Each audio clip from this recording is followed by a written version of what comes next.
क्या बता सकते हैं अमीर और अमीर, गरीब और गरीब क्यों बनता जा रहा है? इसके बहुत से कारण हैं, आप लोग भी शायद जानते ही हैं।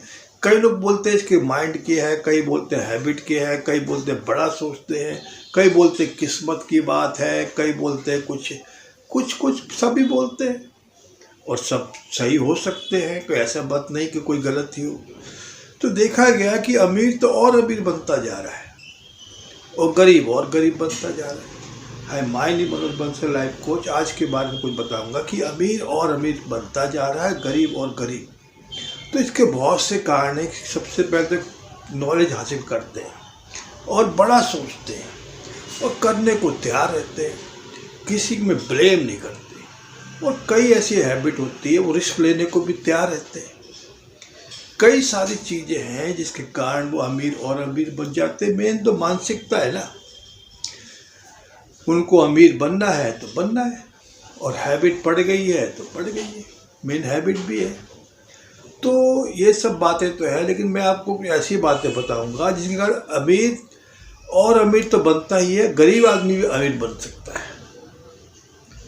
जी हाँ दोस्तों, गरीब आदमी भी अमीर बन सकता है। इसके लिए बहुत सी साइंटिफिक रूल भी हैं, लेकिन मैं सिंपल रूल बताऊंगा कि इसके कारण गरीब भी अमीर बन सकता है। तो मैं आज बात करूंगा मिडिल क्लास की। तो अमीर है ही, और लोअर क्लास को पहले मिडिल क्लास में आना होगा, फिर अमीर बनेगा। तो मिडिल क्लास की बात करते हैं। मिडिल क्लास में मान लो जो भी आपकी इनकम आ रही हो, लाख, 2 लाख, 5 लाख, 10 लाख, 10,000, 20,000, जो भी है, तो बीच की मीडियम पकड़ते 1 लाख रुपए। यानी मान लेते हैं कि आपकी इनकम 1 लाख रुपए पर मंथ है।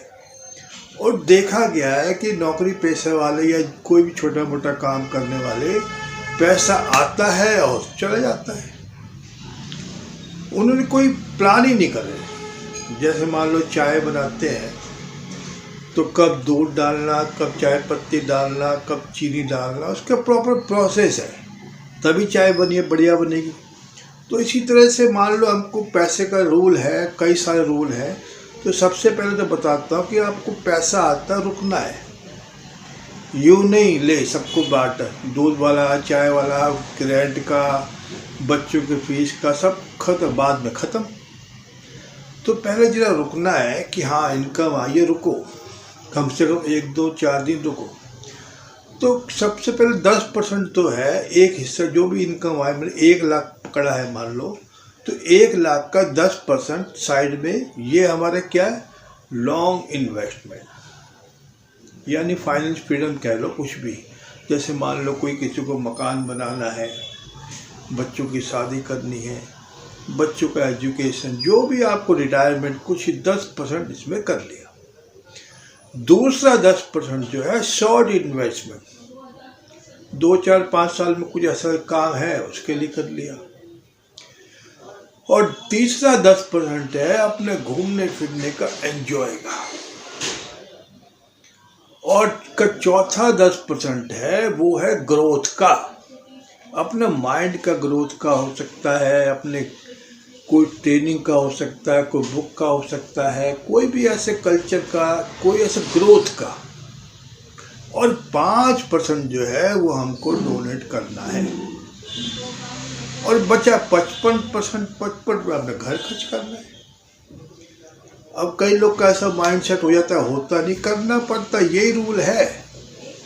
अगर इस रूल में आपने चलते हैं तो ग्रोथ भी हो गया, घूमना फिरना भी हो गया, इन्वेस्टमेंट भी हो गया और डोनेट भी हो गया। तो ये माइंड की प्रोग्रामिंग तो है, मनी की पूरी प्रोग्रामिंग सेट हो गई। तो धीरे धीरे हर व्यक्ति सारे काम कर लेगा। लेकिन आमतौर पे पैसा आता बाद में, खर्चा पहले। तो रुकना है, भले आप हो सकता है इसमें कम से शुरुआत करें, इससे आधा 5% कर ले, चाहे 2% कर ले, मगर रूल इस हिसाब से करना है कि कम से कम 10, 10, 10 और 10 और 5, 45% धीमे धीमे सेट कर लेना है, ताकि लाइफ झींगा लाला हो। थैंक यू दोस्तों, बस इतना ही। और यदि जानकारी संपर्क करें, लाइक शेयर जरूर करें ताकि अन्य लोग का भला हो। Thank you.